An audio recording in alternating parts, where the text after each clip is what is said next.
Hi guys! In this video you will learn how to build the ultimate base in Clash of Clans. Building the ultimate base in Clash of Clans requires careful planning and strategy to defend against attack effectively. Here's what you're going to do. Place defensive buildings like archer towers, cannons, and wizard towers closer to the center to protect them from being easily targeted.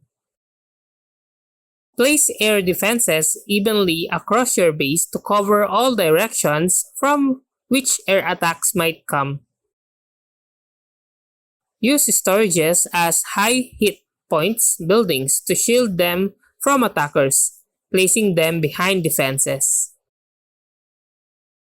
Use walls and buildings to direct attacking troops into traps and through concentrated defensive fire.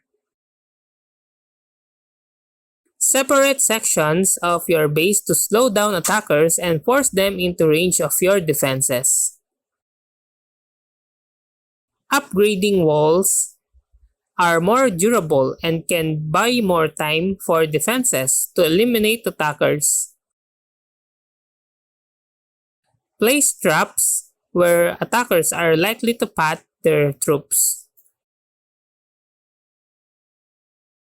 Place heroes near the center with defensive coverage to protect them from attackers. Design your base to make it challenging for attackers to achieve a 3-star victory.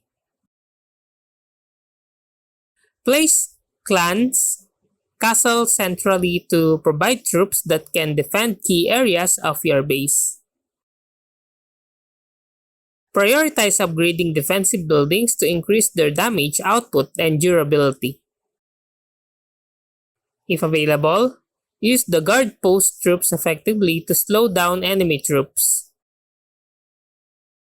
Bases that balance defense and resource protection can deter attackers from focusing solely on one objective. Experiment with different layouts and defend against clanmates or friendly challenges to see weaknesses. Stay updated with new strategies and adjust your base design accordingly to counter popular attack strategies. Analyze attack logs to understand common attack strategies used against your base and adapt accordingly. Place air sweepers to cover air defenses and push back air attacks. And that's how to build the ultimate base in Clash of Clans. If you like this video, please click the like and subscribe and ring the bell icon to notify you to our next video. Thank you for watching!